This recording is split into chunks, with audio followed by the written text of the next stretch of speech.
ఈ కుమారి పెసల వంటకాల ఛానల్కి స్వాగతం. అందరూ బాగున్నారా?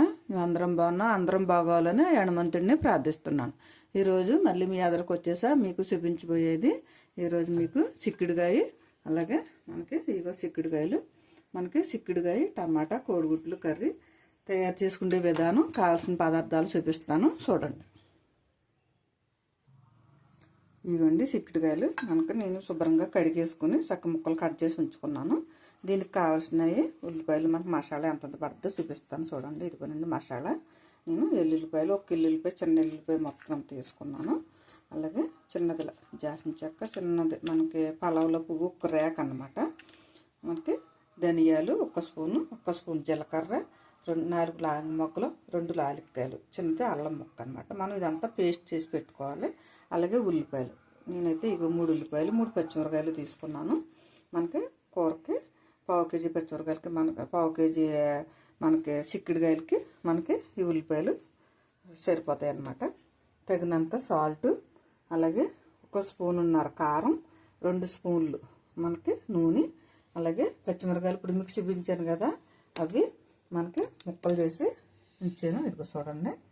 అలాగే ఉల్లిపాయలు ముక్కలు చేసి కట్ చేసి పెట్టుకున్నాను. టమాటాలండి, నేను 3 టమాటాలు ముక్కలు కట్ చేసి పెట్టుకున్నాను. ఇవి కోడిగుడ్లు మనం అవి కలిపి ఉడకబెట్టుకున్నాము. అలాగే పేస్ట్ అన్నమాట, మనం మసాలా పేస్ట్, మసాలా మిక్స్ చూపించాను కదా, ఈ మసాలాని నేను ఈ పేస్ట్ చేసి పెట్టుకున్నాను అనమాట. అంటే తెలియని వాళ్ళకి ఎంత మసాలా పడుతుందా అని తెలుసుకుంటాకి మొత్తం విడిగా కూడా చెదిరి వండిచ్చాను అనమాట. పిల్లలు లాంటి వాళ్ళు కొంచెం చూసి నేర్చుకుంటారు కదా. ఓకేనండి. ఈసారి మీకు తయారు చేసే విధానం కూడా చూపిస్తాను చూడండి. మనం అలాగా కుక్కర్లోని చక్కగా కోడిగుడ్లు మనం ఒక 3 విజిల్ వచ్చేదాకా ఈ గుడ్లని ఇలా పెట్టేసుకుందాం. అలాగే మనకి చిక్కుడుకాయలు కూడా కొద్దిగా మనకు మనకి కూరకి చక్కగా తొందరగా అయిపోద్ది అనమాట. ఇవి కూడా నేను ఇందులో పోసేస్తున్నాను. దీంట్లో మనం కొద్దిగా లైట్గా సాల్ట్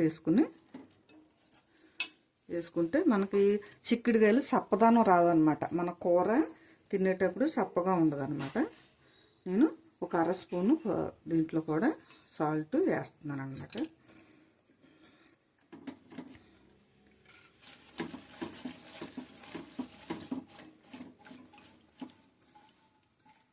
మన గుడ్లు దీంట్లో డైరెక్ట్గానే వేసేసుకోవచ్చు, కానీ మనకి ఇలాగ ఆ 2 కలిపి ఉడకబెట్టుకోవడం ఇష్టం లేకపోతే ఇలాగ దేంట్లో అన్నీ వేసుకుని ఇలాగన్నా పెట్టుకోవచ్చు. మనకి ఎందుకంటే గ్యాస్ కలిసి వస్తుంది అనమాట 2 ఒకసారి చేసుకోవడం వల్ల.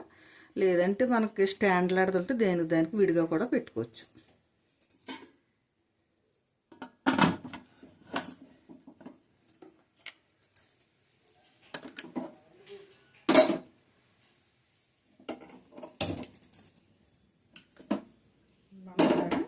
గ్యాస్ వెలిగించుకుని పెట్టేసుకున్నాం కదా, ఇది ఒక 3 విజిల్ వచ్చేదాకా మనం దీని మీద ఉంచుకుందాం. 3 విజిల్ వచ్చిన తర్వాత కొంచెం ఆవిరిపోయిన తర్వాత తీసుకుని మనం గుడ్లు అవి వలుచుకుందాం. ఈ లోపల మనం కర్రీకి రెడీ చేసేసుకోవచ్చు మనం, ఎందుకంటే అందులో డైరెక్ట్గా గుడ్లు వలుచుకుని అది కూడా మనం వేసేసుకోవచ్చు అనమాట.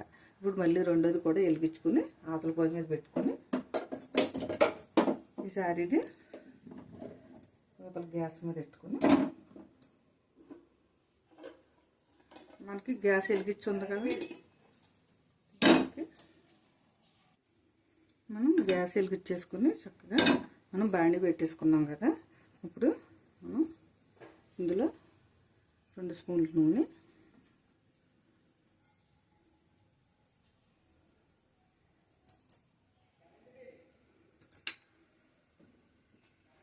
మనం పచ్చిమిరకాయలు వేసుకుందాం.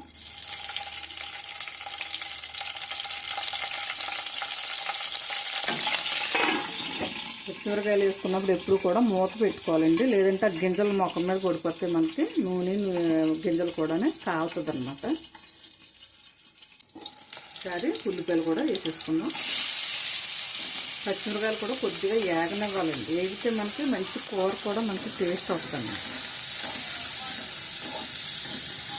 కొద్దిగా సాల్ట్ వేసుకుందాం, ఎందుకంటే మనం చూసుకుని వేసుకోవాలి.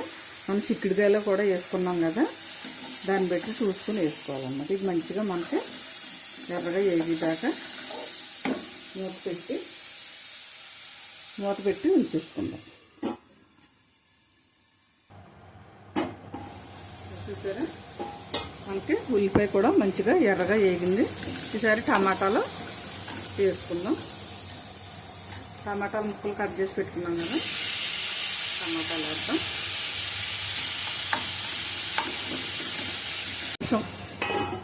ఒక నిమిషం అలా మూత పెట్టేసి ఉంచుదాం. మనకి టమాటా అయితే చక్కగా మగ్గింది చూసారా. ఇప్పుడు మనం మసాలా ఉంది కదా, మనం మసాలా నూరి పెట్టుకున్నాం కదా మసాలా, అలాగే మనం కారం కూడా వేసుకుందాం.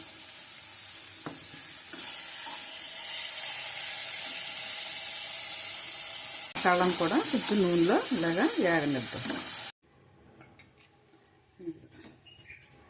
చూసారు కదండి, చక్కగా కోడిగుడ్లు అలాగే చిక్కుడుకాయ టమాటా కర్రీ మనకి కావాల్సిన పదార్థాలు తయారు చేసే విధానం చూపించాను మీకు.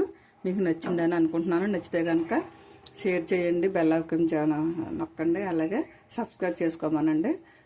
అలాగేనండి మీ ఫ్రెండ్స్కి మీ బంధువులకి అందరికీ పంపించండి. అలాగే మీరు కూడా చేసుకుని మీకు ఎలాగొచ్చిందో కామెంట్ బాక్స్లో పెట్టండి. ఓకేనండి, బాయ్ అండి. మళ్ళీ ఇంకొక ఐటమ్స్తో మీ ఎదురుకు వస్తా.